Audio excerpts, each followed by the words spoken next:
He goes by the name MegaTron, and today he made his college commitment official. The 4-star receiver is staying close to home.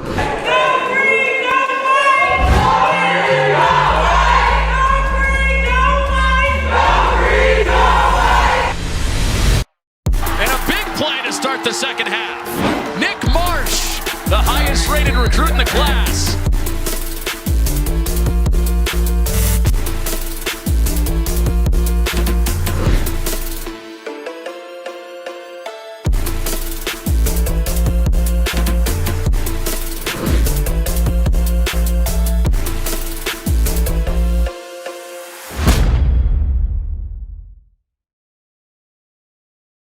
Welcome back to the Spiro Avenue Show. That was a great job by you, Ben, with that edit. I got to say, I mean, you've outdone yourself, I think, this time. One of your better ones in recent memory. I'm excited. This is going to be a really fun time.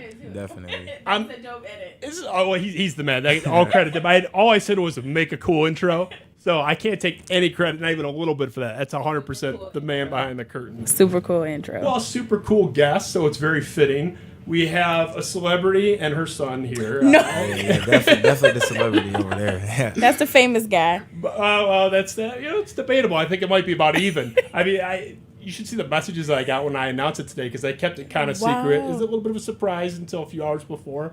It was like split on like you got MamaTron on. I was like, get out of town. Yeah, and then the top recruit in the class. But it's great to have you, MamaTron. Thank you so much for having Marsh. us. Great to have you. Thank you everybody for the love. That's so sweet. You guys have been, I think, a big source of joy for the fan base, and a big sense of excitement is attached to you guys. You're part of that. Coming in with a new regime, obviously Jonathan Smith in place now. Yes. Aidan Chiles, who's been here as well. I believe you're already pretty friendly with him. You have he's the man.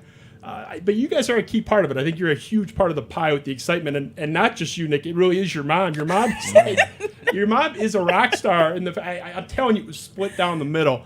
So Thank you. To get a sense. I'm going to start with my friend. I don't know if you guys have run into Odell Bredham Jr. on Twitter at any point.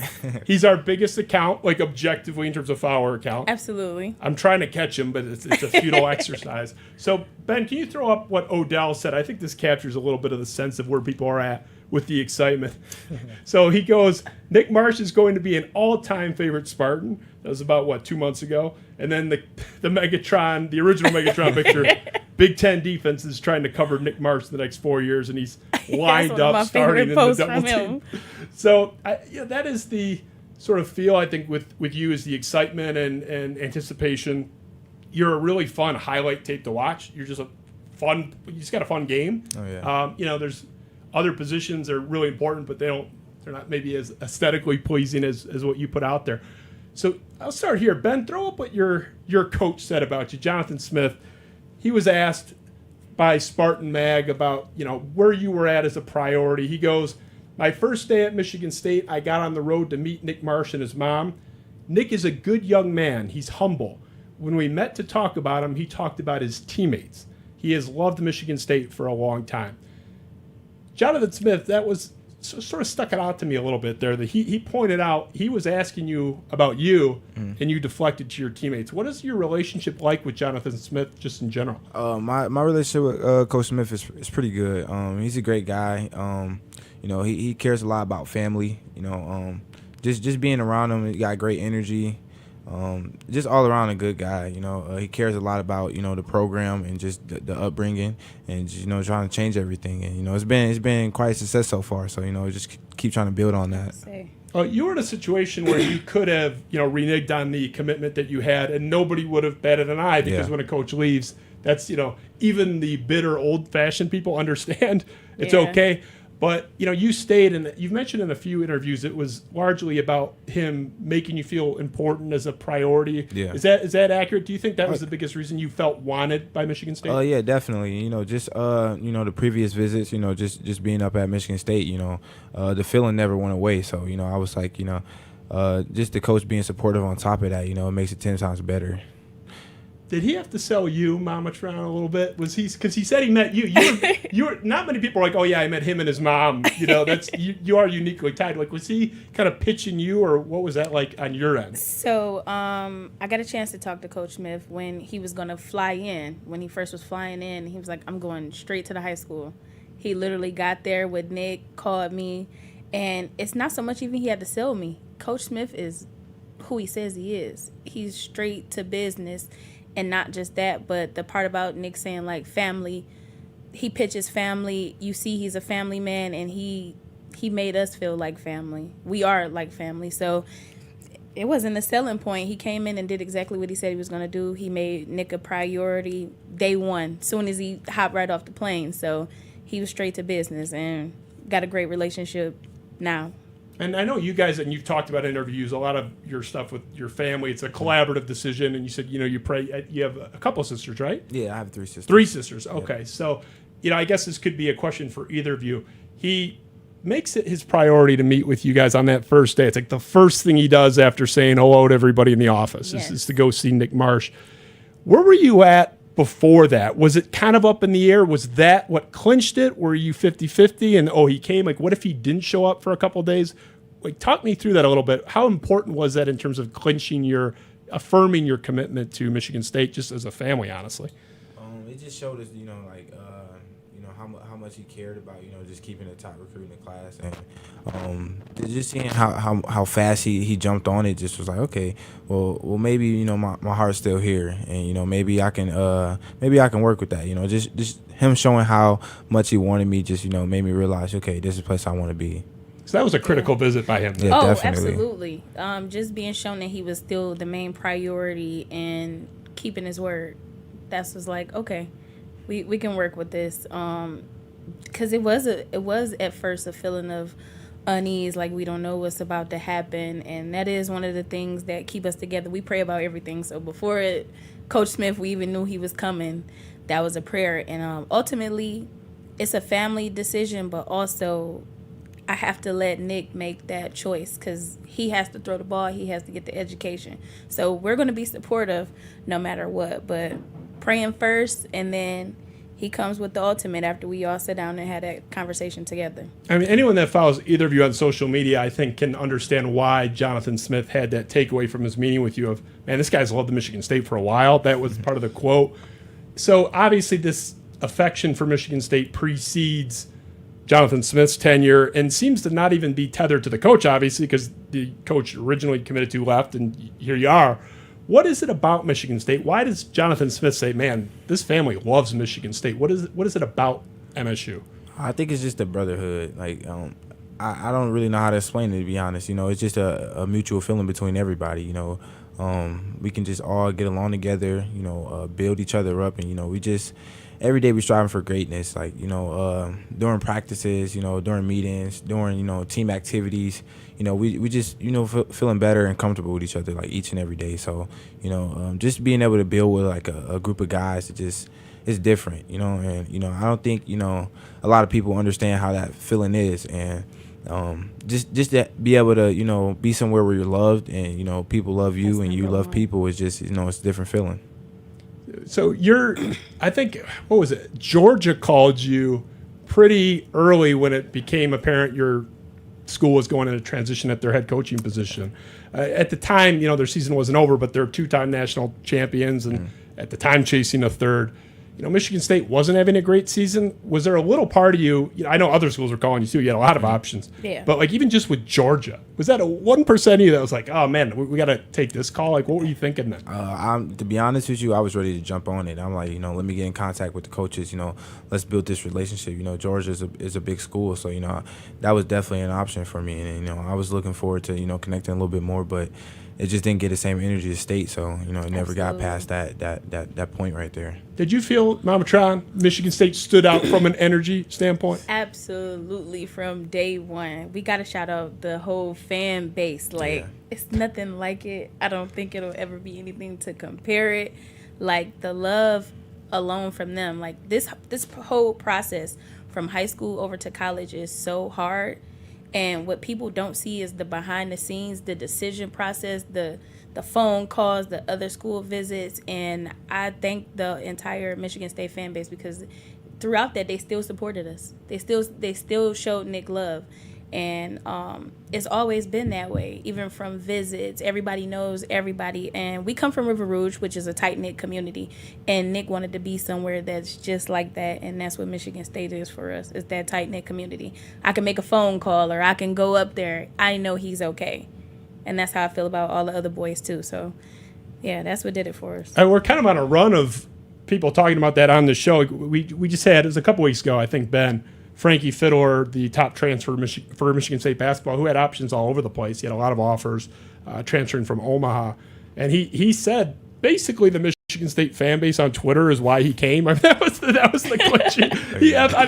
Ben, am I making that up? He basically said that on the show. I mean, he had options that were, comparable in terms of opportunities and, NIL people talking to him or whatever, but whatever comes into that. But he said, that fan base was like, oh, my God. He got here. It was like, I'm not in Kansas anymore. I can't believe these people love me so much. And I'm not even. They don't play. They don't play about these boys. They don't. Crazy. The Spartans are crazy. I love it, though. Yeah. Well, you're like the Queen Spartan now. Yeah, definitely at this point. No. I definitely think she has more status than me by now. No way. She is instantly right. Like from a photo perspective, yeah. I mean, part of it's because you're wearing a helmet most of the time. But she's pretty out there. I mean, everybody knows who you are. I'm telling you, it was split. It was split. But you guys are a big, like Frankie Fiddler's here in part because of the fan base. You seem to be here in part because of the fan base. Absolutely. And I've argued. I think you've seen me talk about it. Like the moms, now you're part of it, and you're out there. You're like tweeting. You're in the lab, you're in the kitchen, or you're cooking. And, like you're part of this process too, right? I mean, absolutely. Are you guys? Is that like a thing? Do families actively recruit, or at least in your case, are you guys calling up receivers in different states? Or? So usually, I see what's out there first, and I know a lot of people are like, why is she tweeting a recruit? Mama Hall, gotta give props to Mama Hall. Mama Hall don't play. Like, she sees a player and she knows he's good. She's like, come on over. Like, so that's just a big thing. Like, we know talent, we see talent. Bring it on over to MSU. Why not? Yeah, I mean, you guys are dangling a nice carrot. I mean, let's throw up your quarterback's quote about you. And this was interesting. It really stood out. And this is like a matter of context. So he's really big on you and thinks you're ready, more ready than the average freshman is. And he was the same way last year. He goes, he's a baller. He can thrive off his big talent. He's young, but we need to get him ready. He can help us big in the fall. Now, for context, it's kind of like he's basically saying the average freshman can kind of slowly break in. He's got to get you, he mentioned in a different part of that interview, he's got to get you into the playbook. Like, we got to get you ready. Yeah. He meant that as a compliment because it's like, Shout out to Aidan. You're too good to wait on. Yeah. Is that mean anything to you, seeing that quote from the quarterback publicly? Oh, yeah, definitely. It just, makes me want to go harder and push harder just to, meet those expectations, just not from him, but for myself as well. Just going out there and being able to compete against the older guys and just, diving in the playbook, just, trying to get on the field as fast as I can. So that quote by him is like really meaningful to me. And you've met Nikki, I think. Oh, right? yes. Nikki's my other buddy. That's my twin. Aidan's mom. She's awesome. Yes. Another one who's like rapidly, she might pass her son too. Oh, yeah. Oh, yeah. It's getting close. I don't know. And you guys have a good relationship, like the families crossing? Oh, we have an awesome relationship. We talk almost every other day. Like, I think we get on their nerves. Well, so before he made the decision, because USC was like barking in his ear trying to get him to come, were you guys a part of that where, even through DMs, if you hadn't met yet, like, hey, yes. Come to Michigan State? Yes. Can you talk about that, or is that G14 classified? Yeah, well, you can do whatever you want. You're not subjected to NCAA rules. But, I mean, in the state of Michigan, apparently you can get away with anything. I don't know about our university, but the school up the road, you definitely can. Oh, definitely. Or down the road, yes. Aidan, come on over. And he said, yes, ma'am.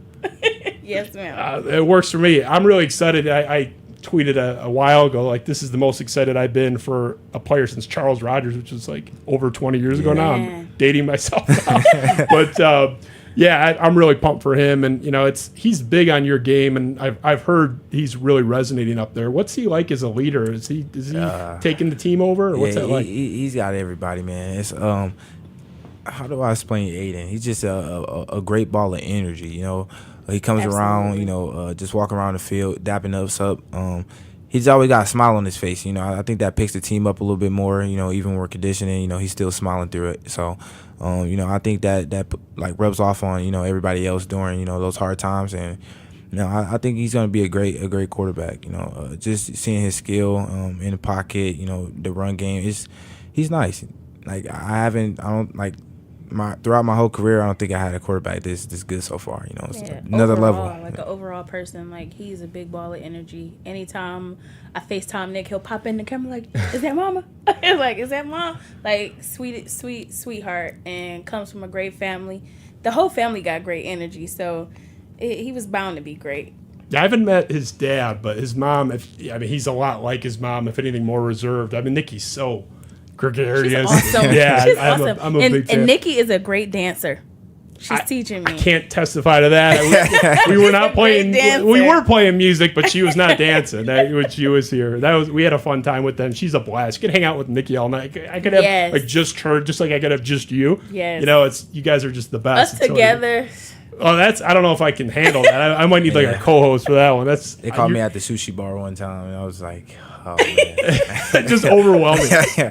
When I had Aidan on, he said, I'm going to paraphrase him a little bit. I don't remember the exact quote, but he was basically saying he's not a big yeller as a leader. That's not his type. He's not a big get in your face, grab your face mask. Is that accurate? Is he kind of more chill? It's just that demeanor. Like his demeanor, he doesn't have to yell. He doesn't have to be controlling. It's his posture, and his attitude.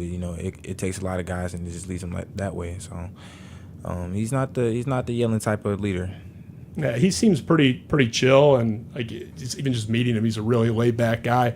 You've mentioned in a few interviews along the way a big part of your decision to stay was, and what you were waiting on was the news on Courtney Hawkins, himself a Michigan State legend here, played the position many years ago that you do now. Yeah. I thought that was an interesting little nugget that you threw out there, that one of the things you were waiting on was to see what happens with Hawk.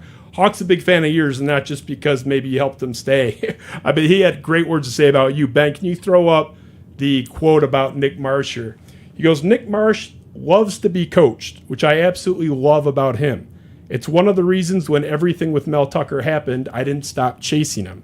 He's the kind of kid I want to coach. That's the kind of kid that will make Michigan State a better place and a better football program." Why is Courtney Hawkins important to you? Coach Hawk is just, he's been there throughout the whole process. His family, his girls, his wife. It's been a long process. And, throughout that process, it was just a lot of support. It's like he's It's like he's an uncle to me. Just being able to take his words, and he could be rough sometimes, but that the tough love is much needed. And it makes me feel more comfortable with just being myself, and just being able to be around him more, and just being coached like that. It really shows me how much I can build, how much I can learn from it. So just Coach Hawk means a lot. And you play a position, and he was one of them, where Michigan State has sent a lot of guys to the league at that position. Every school, has sort of their specialty. Wisconsin has a lot of O-line, for example. Yeah. Michigan State has a rich history of, plaques. Yeah. Chuck Rogers, who I mentioned earlier, Yes. a long litany. Mushie Muhammad, Jaden Reed of recent vintage, making an impact his rookie year. Obviously, Keon Coleman before he transferred, second-round pick with Buffalo. Is there any appeal to you there that, this has been one of the best wide receiver universities just historically for decades at this point. Yes. That kind of stood out to me. Just knowing that, Coach Hawk was able to develop some of those guys. I was like, why not? I didn't really have no better relationship with any other coaches. So when it comes to Coach Hawk about that, I was like, this is the coach that's going to help me take it to the next level. He's did it already. So just that right there, showed me that, I got a coach that is going to take me there. So your first sort of, semblance, I would say, of a Michigan State experience in Spartan Stadium was the spring game. You're playing against your teammates, obviously. 3 catches. You had a couple big moments. Really, honestly, your touchdown was incredible. We'll run that in a second. I think it was your second catch may have been my favorite. You were in, I think, was it first or second? You were in heavy traffic and pulled it in. You had a nice showing. That was appreciate that. Impressive. And I think for a spring game, it seemed pretty raucous, certainly when you scored. Ben, can you throw up the spring game TD from Nick here? It's a 75-yarder. This is impressive. 1-2 out of the last 4 in that one. Started the second half. Schuster going up top. And a big play to start the second half. Nick Marsh, the highest rated recruit in the class, with a touchdown for the Spartans. Tommy Schuster throwing a nice ball, comes up a little bit short, but the adjustment that Nick Marsh made to the ball in flight, the way he tracked it and the ease with which he plucked it out of the air, that's the type of thing where a coaching staff will look back at that and get really excited. Well, don't forget the fan base. The fan base is excited too. I mean, the coaching too. But what was that like for you, Nick? It was so exciting. You know, just I've been to plenty of Michigan State games, and you know, I was just wishing that one day, you know, I'd be on that field, and you know, that dream came true, and just, you know, it may not have been a game, but you know, it was something. Just being out there, being able to make plays in the stadium felt great. You know, I've just been waiting on that moment for a very long time, and you know, right there, it finally happened. So you know, just, you know, I kind of got that feeling. You know, it was like an adrenaline rush. I don't even really know how to explain it. It's just, you know, I don't know. I can't really explain it. It was surreal. It was surreal. Like you said, like finally being able to, like, you come to the games, you do the visits, but to actually like see him suited up and on the field, it was just like, this is really it. Yeah. Like, I mean, you're in the building. It's like he's really out there on that field. So I'm usually screaming for the other guys, but now my kid is really suited up out there. So I lost my voice the spring game. I lost my voice because I was out there like, man. Well, the thing that was so impressive about that individual play was, and it was mentioned briefly in the clip there, like the adjustment in air with the ball behind you. So even to come down with it at all is impressive, but to still score, like needing to basically stop, turn around, I thought it was really impressive. It showed your ball skills. We've seen a lot of, you know, examples of your highlights, at least I have, you know, on YouTube and stuff. That was one of the best ones where like the ball was in the air for felt like 8 minutes, and you adjusted. That was, I mean, I'm not gonna, you know, pick on your quarterback. It's a bomb, you know. It's early in the process here for him as well, but that was an impressive play by you where it showed some ball skills, especially. I mean, I think you're a 17-year-old freshman still, right? Yeah. 17. So like Aidan was last year, like you're young even for a freshman. Do you feel your game is relatively polished given your age? It seems that way from your tape anyway. I mean, it depends. It's a lot of receivers about my age that can do stuff similar, but you know, it's just our body types are very different. I think my body gives me an advantage just to do, you know, a little bit more, the athleticism. I may be a little rusty on a few things, but you know, that's things I'm sharpening up now. But I definitely think as a 17-year-old, I have an advantage. No, I'm gonna ambush you now, but it's a good ambush.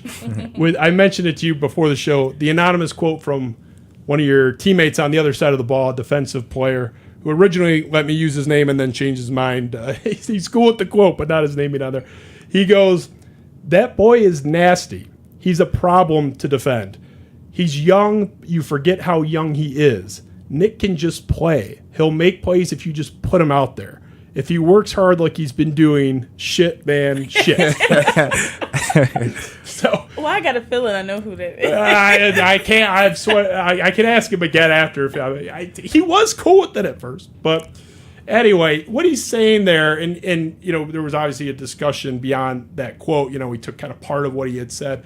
He was saying like, you don't even really need to be a gym rat in the film room all day. Like, you're such a natural talent, was his perception. You could just go play and be pretty good if you're locked in and dedicated and work hard. Right. Like, oh my God, this guy's going to be a problem.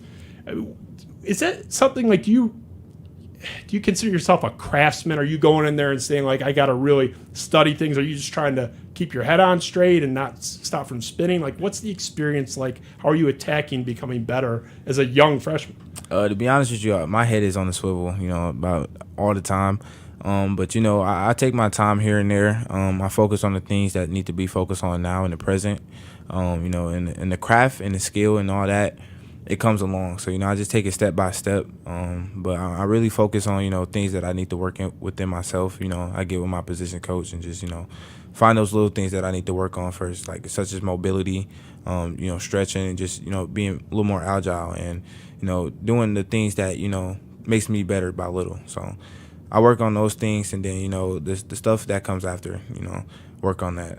I'll put you on the spot. What kind of a worker is your son? I hear he's humble. He deflects to his teammates. He seems dedicated. Everything I've heard is good. Why do you think that stuff is accurate? I assume that you do. I say it's accurate because if you met Nick on the street, he's not going to tell you who he is. He's not going to tell you about his accolades. He's not going to tell you anything. You have to either look him up, or his coaches or me or family is going to tell you about who he is. He's been that way since a child. He's always been a hard worker. He has always gone hard, and that's even in the books. 3.8, 4.0 student. Like, he's never been a kid I had to correct 1,000 times. This is just who he is. Like, that's real. Do you think the family aspect, how close-knit you guys are, is an asset for him in terms of that structure going to school? Because, you know, he's a highly decorated recruit going to a major university with, as we mentioned, a crazy fan base. You know, is it easy to get swept up into that celebrity? Probably. And, you know, not go down a bad road. College kids are college kids. But, like, do you think the stability of the family is a key component of why you think he'll be just fine? I think so. I'm going to say I know so, because at home, he's just Nick. I don't want to say his nickname because I don't want him to get me. I won't say his nickname. That's between you two. But he knows what we call him at home. At home, he can just be him. And, you know, just like I don't take no stuff his sisters don't. So at home, you're not Nick Marsh. You just regular Nick. And he's always been humble. So I don't think even if he goes crazy this season, he's still gonna be the same dude. I think us being tight-knit played a real close part in that. I know it's early in the process for you. You know, obviously you haven't reconvened since spring camp broke and all that. But do you have any sense of, like, depth chart or, hey, like, did they tell you they're going to use you a lot freshman year? I know the perception is that you're going to be out there. Is that conversation taking place on any level? Not yet. We still got fall camp and stuff coming up, so, you know, hopefully it'll be discussed then. Do you feel comfortable with where you're at? You think you'll be in the mix there? Oh, yeah, definitely. I feel comfortable. I'm going to keep working to, you know, get the best opportunity. What do you have any communication with Aidan in terms of, like, football communication? I'm sure you're friendly, but between spring camp breaking and fall camp, like, are you meeting with someone? Are you working out alone? Like, how do you sort of bridge the gap between those two goalposts? Well, you know, we contact each other here and there. You know, when we get some free time, get some extra work in. If we need to, we study a little bit of extra film, or, you know, just, you know, discuss, you know, something that we need to work on together. He'll point out something here and there, you know, we need to fix this, we need to fix that. Break it down to defense, you know, if you see this here, this is what you do. And, you know, it's been a real help for me so far. So. And you enrolled in January, correct? Yeah. What's it like up there for you? Do you like it up there? I love it. I definitely love it. You know, I finally got a car so I can travel a bit around more on campus now. But, you know, the campus is beautiful. It's really big, though. It was kind of a headache, you know, getting there winter time. Just having to walk to class and all that, it was a bit of a struggle. I had to get him a scooter. Oh, he's rocking a scooter? So I got him a scooter when he first got here, because he was like, Ma, I'm out here walking. Like, I can't do campus is humongous. That's your workout plan, is just walking to class. I mean, that's being a Spartan, though. It's the biggest campus in the country, I think, like, in terms of, like, square footage. Oh, yeah. I remember those calls. Like, yeah, I got how many minutes? I got 45. I'm 45 minutes away from class. It's like 60% of the campus is farms, though, so it is big. But, like, if you take the farms out, it's top 10% probably, but it's not number one by a mile like it is. We got a lot of farms up there. It's, you know, it's an ag school originally. So we talked about you're the bigger star by far. I'm just kidding, Nick. But you're a rock star in your own right, which is not normal. But that can be dangerous for some people. You're such a natural at it, and people just love you. Because that can be like the meddlesome parent thing, but that's not you at all. There's no one. It's like, oh man, we got to get that mile. Everyone like wants you more involved. That's so dope. You can sense that. Have you read one negative tweet from a Spartan? I haven't seen one. No. You're the least polarizing person in the fan base. Probably. Everybody loves you. I mean, it's like you and Kenneth Walker are the only two people ever that no one ever said a bad word about in the walls. But it's impressive to see, you know, what you've been able to cultivate on your own, and I think it's helped your son and his profile, and that's kind of the age we're living in. Ben, throw up the collage, and I mean, we could have done a collage that you wouldn't be able to read. there's just a couple of people, and hard for some people to read, but like I'm not going to read them all, but you can get a picture of what so dope. people are saying. I need a Marsh jersey signed by MamaTron ASAP. That's so dope. You belong in the Spartan family, and my buddy Ryan Duke's the shoemaster. MamaTron dressed for battle. Don't play with her. Like there's a million of these out there. And you are really resonating on your own. You talked about it as it relates to your son. What has it been like for you? Has this been unexpected to be resonating like this? Absolutely, because this is regularly me. You're just rolling. There's no act here. It's no act. This is who I am on a regular. So he knows, and he's like, yeah, they gonna like you more than they like me. Yeah, definitely. Well, it don't feel bad. I mean, she's setting a high bar. Right? 100% approval rating. It's what do you get? At best, you can tie, right? But I wanted to show people love. It's so much negativity in this world, and I just show love and positivity. And if that light everybody up, then I'm here for it. Let's get some more going around. And just be supportive. Some of the hardest times we've had together, and I think a lot of why he's here today is because we stay together no matter what. Me, him, and the girls pray together. We are the power of 5 is what we call it, and they are my fantastic 4. And I don't think a lot of people have that family dynamic or know what that's like. So when I show things that we do or any of that, I want people to see it's really real.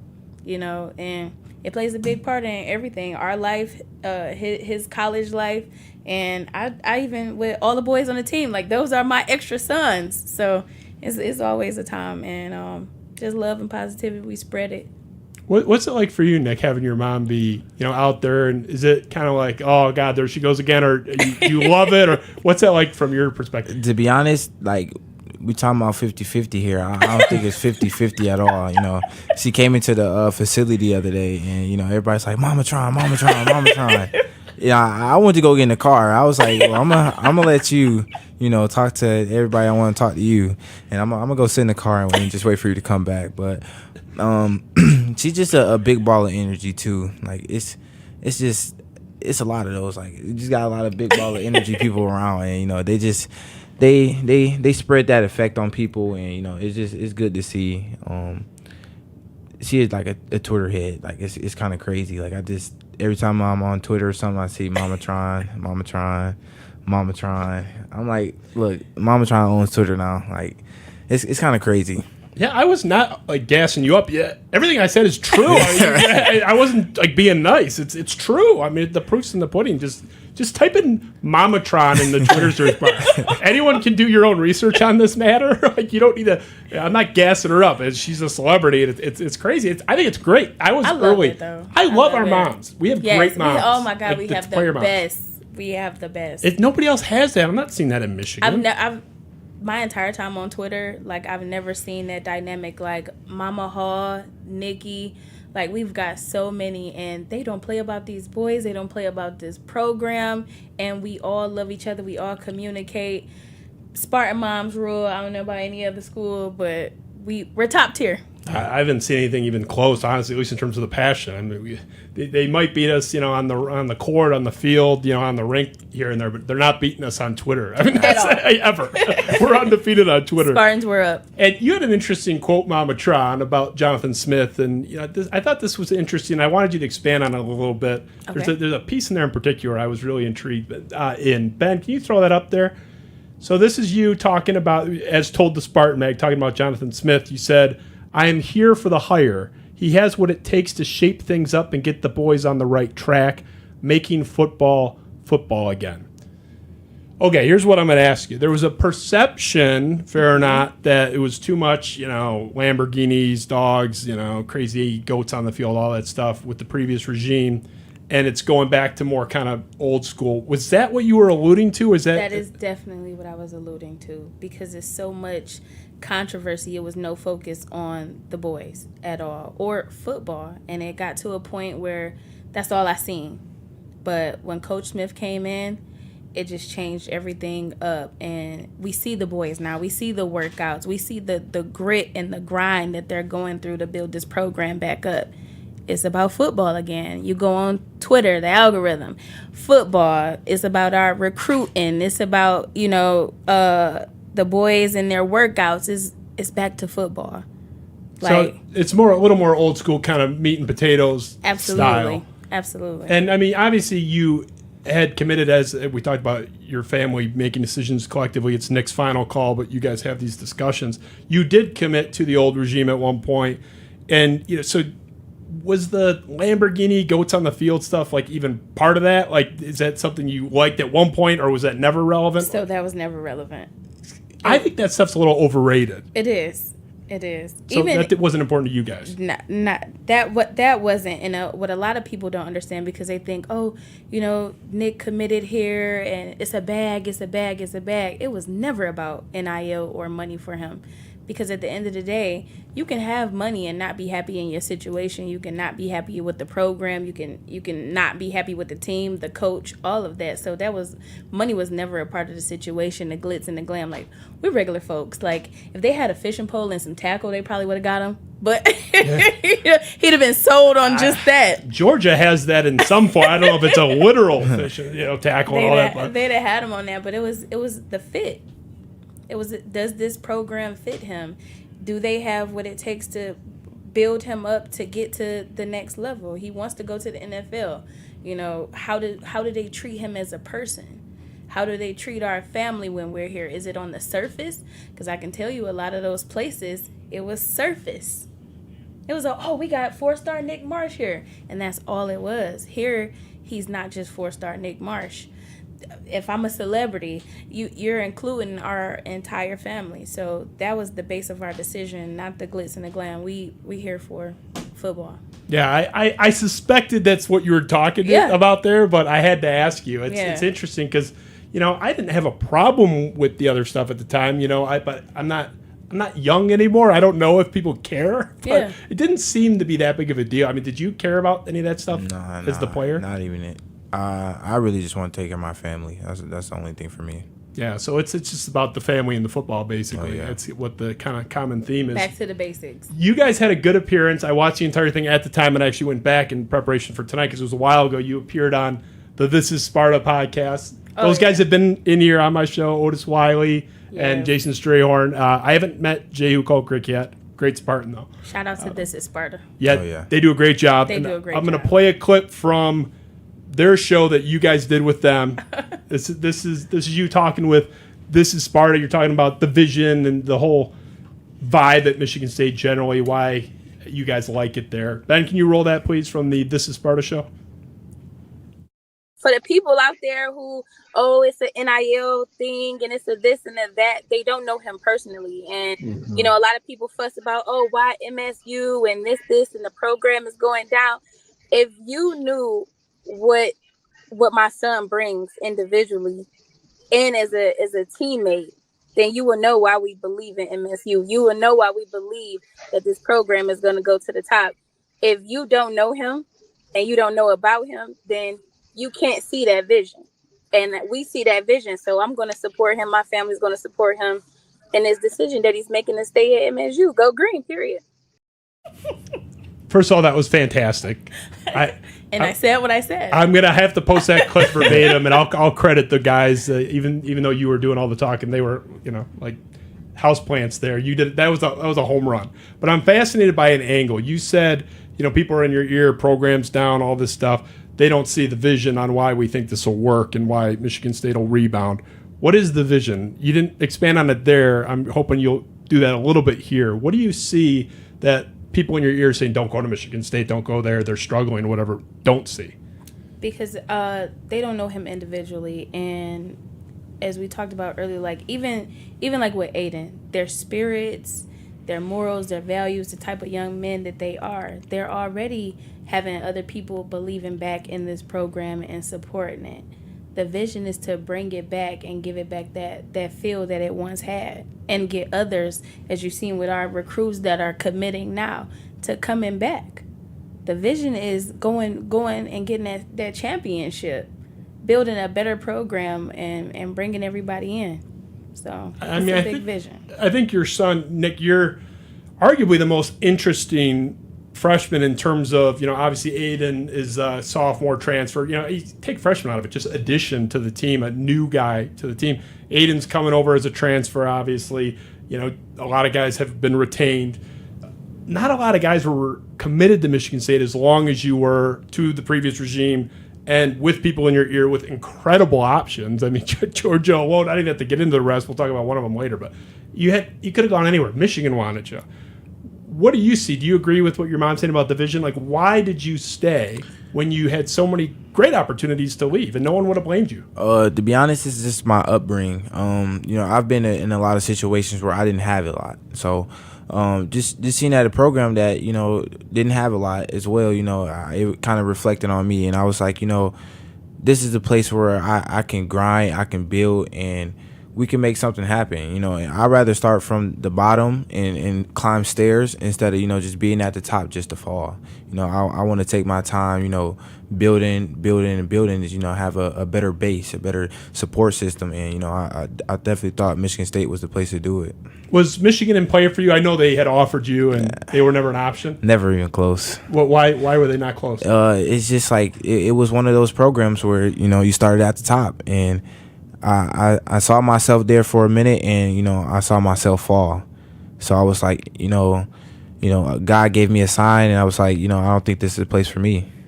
And throughout all the other schools, it was here and there, but State it stood out to me differently. It took several months. We finally found the silver lining to Michigan's success. Is that's part of why you're here? You didn't want to hop on the bandwagon. It's like, all right. It took what, like 6 months since they won the national title to find the silver lining. But you gave it to us tonight. But yeah, I think the build is more rewarding, right? Than just definitely. Jumping on. All right. Yeah, it's like you get to experience what it's like going through battle. Spartans. We had one guy telling us about, the Spartan 300, and, that was an interesting story to me. It was, I'm not sure, the amount, but, it was like 300 Spartans that took on a whole bunch of other guys, and, they won the battle. So, I'd rather, fight the battle. If we lose the war, we lose the war, but, I want to keep building until we win one, and, that's the goal. I knew you were pretty fresh on campus, but was it odd to you to see a new teammate transfer to Michigan from Michigan State? It was kind of weird. And then, just being the player he was, and, how highly known he was, and, the impact he had on our team, it was kind of weird. When I got the news, I was just like, it's kind of disgusting, bro. I can't believe it happened. I would never in a million years think that, even if someone from Michigan came over to Michigan State, I would never, imagine that. It's just kind of weird. Were guys talking about that amongst yourselves? Oh, yeah, definitely. We support him 100%. He's still, a part of Spartans in our heart. But, business is business. At the end of the day, when we line up on the field, we see him as blue and yellow. But, outside of football, he's still our guy. This is Sparta guys that we talked about already. Those guys were apoplectic about this. I don't know if you caught that episode. You said you liked they brought in Cedric Urban, who's Mike Orvin, the Hall of Famer's cousin. Oh, Ced is so funny. Oh, man. Ced? Oh, yeah. Great Michigan State running back. I tweeted that the other day. Like, he was, when I was growing up, I was like 10. But, he was kind of my first Michigan State running back that I rooted for. And, like, when I got into the program, and he was going crazy about this. I'll show you after. He was going nuts, but that was bizarre, in my opinion. I don't care what he does. Like, it's not my choice, but was that odd to you? I was like, this is one of those times you're not going to see MamaTron on Twitter. MamaTron's laying low. I did not lay low. I had like 3 edits making fun of him. But, that's me being a juvenile. I'm still a kid and fan at heart sometimes. So from a mom's point of view, I have to be the mom. Like, at the end of the day, these are still young men and they're still growing. And I was just like, I'm going to slide on this one. Go be a young man anywhere else. No one's mad that he left. Said he left to go there. Yeah. I mean, go to Georgia. Go to anywhere. He had offers. I mean, he's a good player. Well, I can't say nice things about him now as a player. We'll keep it, neutral at best. That's crazy. Yeah, you stayed out of that fight, but you don't stay out of all fights. You got into a little bit of a spat, which Michigan State, you talk about the mob mentality of the Spartans in a good way. It's good when you're on the side. This Penn State dust up. Do you know what I'm talking about? Oh, yes. I'm gonna go there. So This is the Locked On Nittany Lions video, and the only reason I'm not going to credit his name, and you'll see the proof in a minute, he's got two different names. His name on the video is different from his Twitter handle. I don't know what to call him. So, but this is a co-host of the Locked On Nittany Lions show talking about where this is before the final decision signing with Michigan State, where Penn State stands with Nick Marsh, and they were in the lead, now they're not in the lead. Can you run that for us, Ben? What happened here with Marsh? Yeah, so honestly, before the visit, it sounded like Penn State was really confident that Marsh was still going to end up in State College. It's NIL related, obviously. I don't think that's any question about it. So he gets called on this immediately. I think I don't know if you were the first one. There were a lot of people yelling at him about this. And then he tweets this, which is way worse, honestly, than what he said. It's 110% NIL related. Trust me, no one goes to East Lansing voluntarily. Man, look at the views on that thing. It's very bizarre. Well, yeah. Well, it's because we got involved. It wasn't like, oh my God, what a great comment. It was those were hate views. Yeah. Those were Michigan State. Those are 100 and I bet 140K. There were 300 crazy. people. 300 people that liked what he said. The other 140K didn't. So I mean the comment's crazy. Even in the video, he's not pretending that he actually knows. It's like, oh, I got to assume. Yeah, like no, it's 110%. What source was this? But he's a reporter. Like, where did you get this from? Did that bother you? Because you called it out. Oh, I was on fire. Yeah, I was on fire. Got a couple phone calls. I had to learn. Like, Nick is like, Mom, it's okay. They're gonna say what they're gonna say about. Nobody gonna say that about my baby.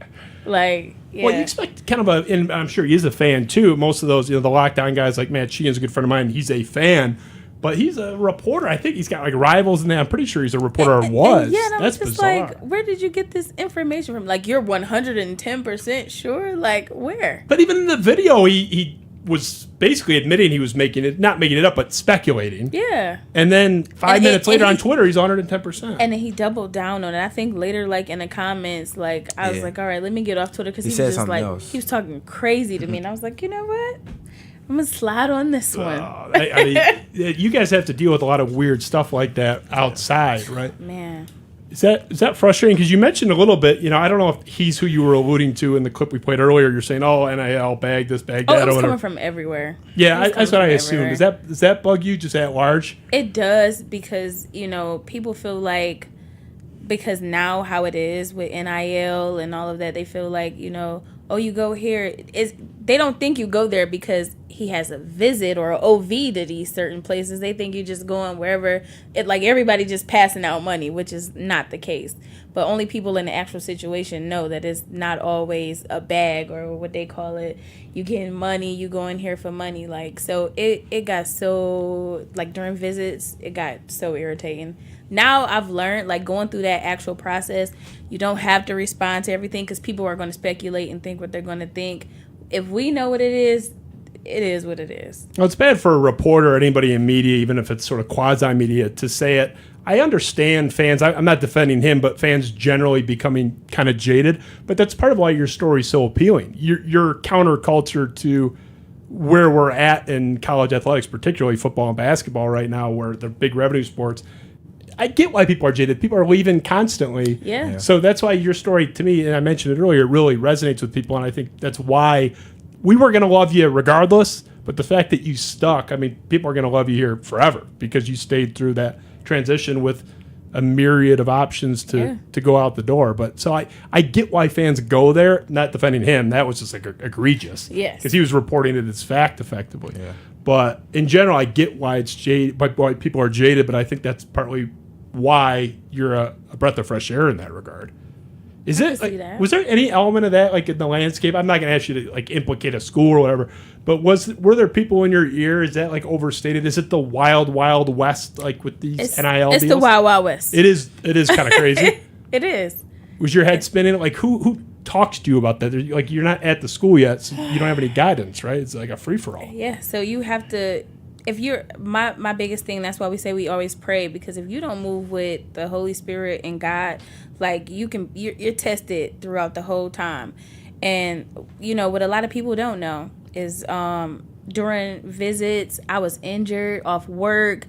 Like we were going through it. And if at any time it was really about a bag, I could have took it right then and there because I'm like, hey, we struggling. You know what I'm saying? But just having that patience and overall wanting the best for my son, I can't and I won't allow him to make a decision just to solely benefit us, because this is ultimately going to be his life. So if you move like that, then they're going to throw a bag. They're going to do this because they feel like money is the root. But if you move off of spirit and you move off family and what's right, then ultimately that decision is going to be solid foundation based.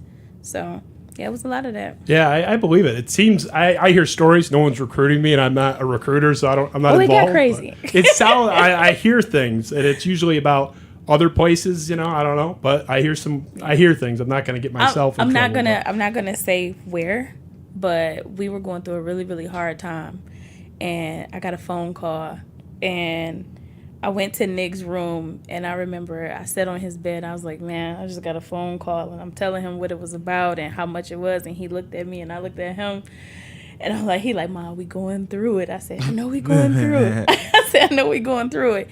And we looked at each other, and we both said, nope.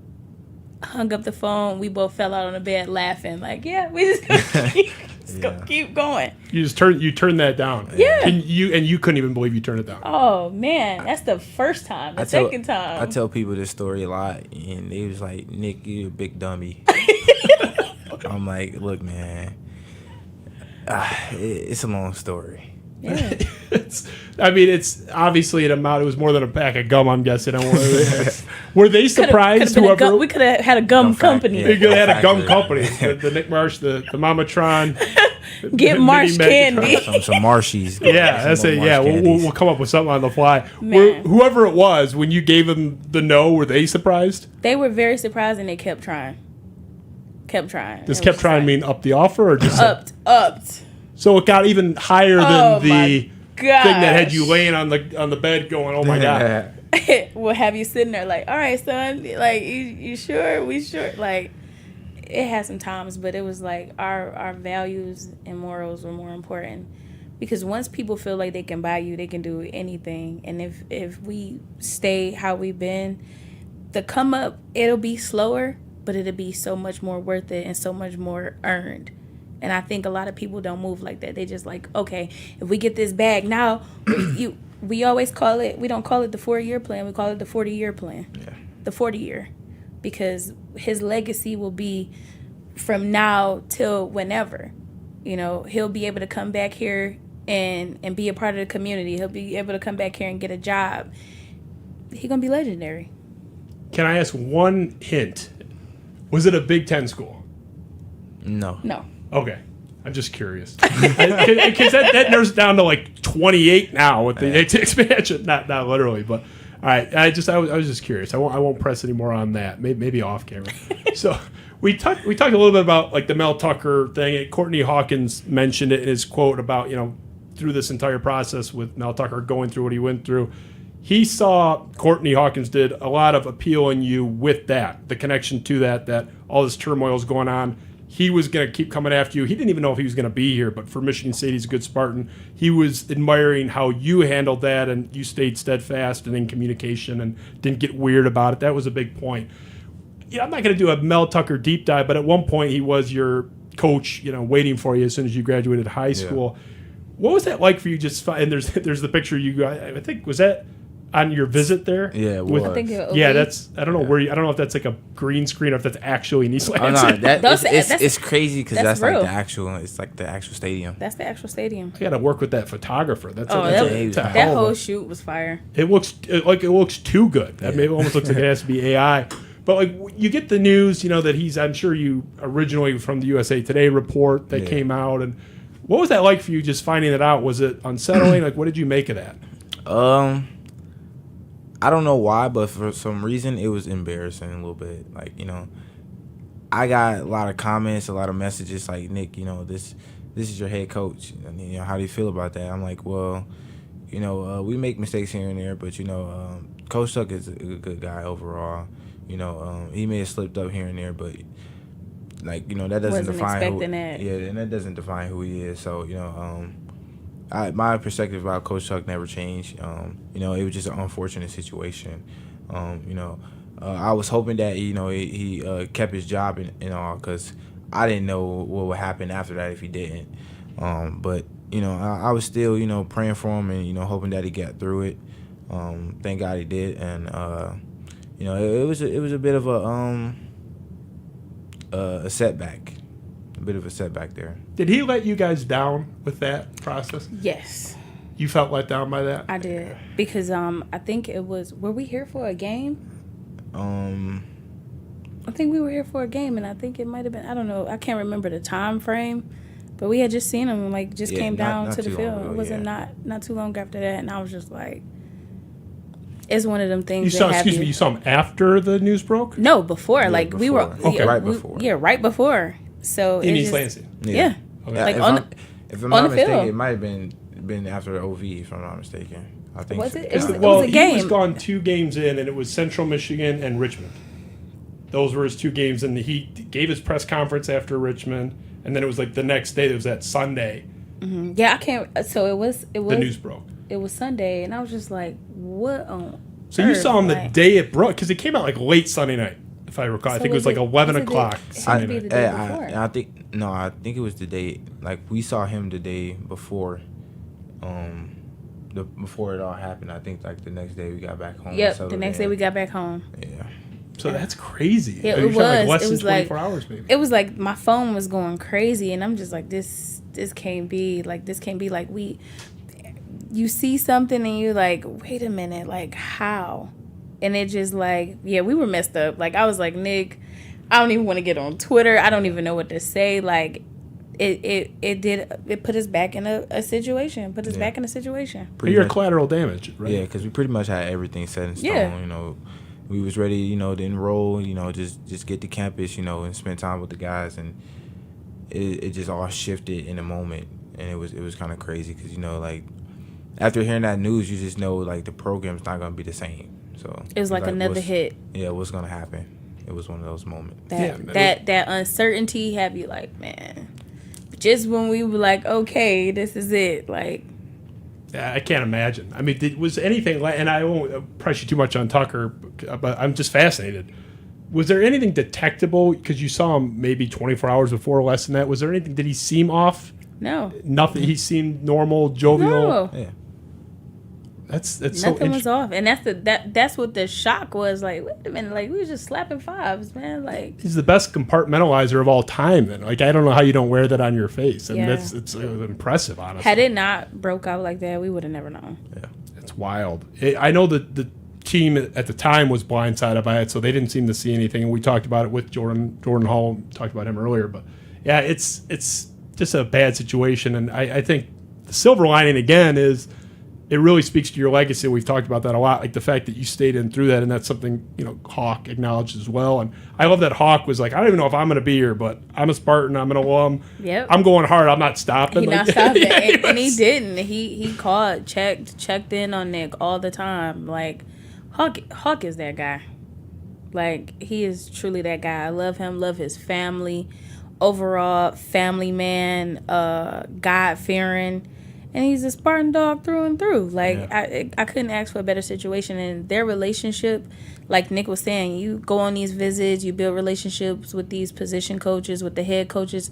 It's never been like him and Hawk. Like, it's a spark. Whatever it is Hawk got over him, like, he literally pours that into Nick and has through the entire process. So this was like, you know, it was meant. It was a coin flip whether he was going to be retained or not at one point. I mean, even insiders didn't know, because I don't think Jonathan Smith knew he wanted to meet with them. And I think everybody, there was no one who was like, oh, I hope they get rid of Hawk. Everybody loves Hawk. Yeah, everybody was rooting for Hawk. Like, yeah, definitely. It's like, you got to keep him. Got to. Everybody sees the value. It's only in this right. guy. Like, even if just for Nick Marsh. But it's like, I'm thrilled. It would have just felt kind of gross if he had been blown out of there, because he brings a lot of value, and everybody loves him. I've never heard a bad word about him. At all. Like, Keon Coleman loves him. Has said great things about him to me. And he's mentioned him in interviews, but Keon was raving about Hawk to me. So it's because he knew that's who it was going to take to get him to the next level. And look at him. Look at Jay Reed. Like, yeah. So he's one of those, everybody loves him. You're not going to find any, just like you. You guys are, in that, you're not polarizing in the fan base at all. So your visit to Colorado, it's real quickly, then I know you got to get out of here. I'm keeping you over time. They didn't seem to be really in play. I know you went out there. You had mentioned in a couple interviews, I think at least one that I saw, sort of impersonal. They didn't really give you much acknowledgement there. Like, what was that like? You sure met a lot of celebrities. That was, near the peak. Oh, yeah. Is that Paul Pierce? I didn't even catch Yes. That was the highlight. Pierce, I mean, that was the highlight. That's KG, right? Yeah. Yeah. It's everyone's wearing sunglasses. I'm still doing all right with these celebrities here. But your experience there, just impersonal, what was that like for you? The experience was, I can't really explain it. It wasn't as good. I just felt like a normal human being, like just anybody else. It was real humbling, actually. I was like, okay, I'm an underdog here. Yeah. But, at the same time, I wanted to get to know, the coaches and, just get to know the program. And, that's all I was there for. Even if I didn't get the glitz and glamour there, I just wanted to get to know the personal side of it, and I didn't get to. So, I was like, yeah, this is definitely not the place for me. I knew that probably about an hour in? Yeah, probably even before that, about 30 minutes into the visit, I was like, yeah, I'm not gonna be here. Not even close. I didn't even get to talk to the head coach. I barely got to talk to the receiver coach. I was just like, this isn't the place for me. He didn't even know who you were. Yeah. I was like, you guys just bringing kids up here, and you're not even sure who you got up here. So I was like, yeah, this isn't for me. Did you see his first speech to his team that he gave last year? When he first got hired, and we come in that viral. Did you see that? No. It's been a couple of them. I think we've probably seen it. Yeah, it was. I mean, the one. It was like the first one was. You don't need to have seen it, but what do you make of his style recruiting? Like even just like taking yourself out of it in general. Like, hey, I'm gonna kick guys out here. I'm gonna basically force them to quit. Like, we'll honor their scholarship. But like, what do you make? It seems like the opposite of what attracted you to not only commit to Michigan State but stay. Yeah. So me not being a coach, I can't really speak on his coaching style. The only thing I can say is it didn't fit with what we were looking for. Well, specifically the recruiting element of like dealing with the families and stuff, it seems impersonal. Like that wouldn't appeal to you. I know, like Nick talked about, he felt like just another number there. Yes. Did you feel that was impersonal too? Oh, absolutely impersonal. Like I think we were shocked how impersonal it was. It was like, so we basically did our own tour. Yeah. Well, Brandon Swain, he was our guide basically. Like he took us around. It was like no player liaison, no any of that. Like we were in the stands with the fans. Like we were just there as fans. It was no personal anything. And I think by the time we got through, like the highlight was probably like meeting all the stars because they were like, yeah, definitely. We were on the sidelines with them. We didn't get a chance to talk to the coach. And then the most shocking part at the end was like, you wait at the end for a 101. We were sitting in, what was it, the team? We sit in the hall right by the locker room, and we're waiting for the coaches to come out, and they're just having a blast with the celebrities, and I was like, okay, whenever y'all done, we'll be patient. Coach won't probably get to meet with you next time. Like, it's not going to be next time. Yeah. It's not going to be a next time. I like T.O. too, but T.O.'s not going to play for the Buffs. Like, I'd be more talking to you. I'll catch you later, T.O. Oh, man, I promise you, the celebrities had the most attention. Yeah. No, they're not going to be showing up if that continues with the way that season went. But I won't have you talk bad. I mean, their attendance started to peter off a little bit, and they're pointing at their watches. It's basically the antithesis of Michigan State style. Yeah. And it was mostly like that's not what Nick was looking for. Like all that, like it takes the attention off the game. It takes the attention off the players. How they were set up on the sideline, like, yeah, we're okay with. Well, speaking of celebrity interactions, we'll finish here because I've held you way over. I feel bad. Your nickname, Calvin Johnson inspired. He was the original. Now, Roy Williams, his teammate at the time, came up with the nickname and bestowed it upon him. What was the timeline there? Did someone start calling you that? Was that your nickname for him? Did you like Calvin and you called yourself that? Like, what's the origin? So Louis, I want to say about maybe 10 years old. We just had, we called different players, NFL nicknames, and it was another guy from another team they called MegaTron. and you know he had a similar playing style. But you know, I was on the upbringing. I was coming. I was like, you know what, I'm gonna be Megatron. You know, and I took his name. So I think I caught like a game-winning touchdown on the guy they called Megatron, and I was like, you know what, I'm Megatron now. It was funny, you know. And it stuck. It's like a movie. Like you kill the guy. My name now. It's crazy because like they call him Megatron. Everybody know him from Megatron, but you know after that, you know I actually took the name Megatron. Did he get his Xbox too? Like what else did you shake this guy down for? That's That's actually way better than anything I could have even guessed. I took it from somebody else. I love that. I mean, so you met Calvin. You met him a couple of times. Yeah, I did. Pictures out there. I think Ben. I don't know if you already put it up there. Yeah, here's a couple of them. Meeting Calvin there. Like, does he know that you're mini Megatron? Or? He knows, but you know, I hope someday that you know it becomes more personal. What's he like in person? Having that interaction? He's a good guy. You know, he's chill. He's real chill. He's real chill. Just an old soul. He's got a lot of energy. But you know, just for the most part, he's really chill. Cool interaction. Really humble guy, like you seem to be, and everyone says that about you. I'll get you out of here.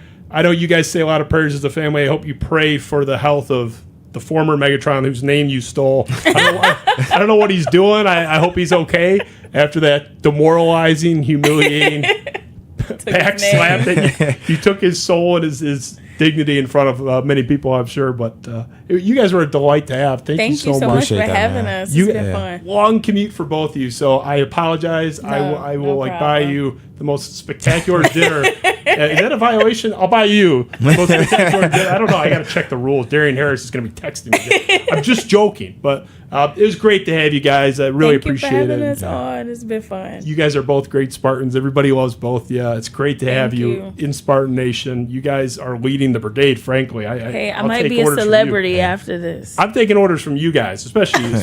But thank you so much. Spartan Nation plus 1,000 aura on that. Yeah. You see later. It's great to have you here. Great to have you in the Spartan family. Thank you. Ben, great job by you. Eric, our set designer, graphic designer at home. Thank you, guys. Thank you to Eric. Go green. Go white. Great job by you guys. Thank you so much. Spiro Avenue. We'll catch you next time. Thanks.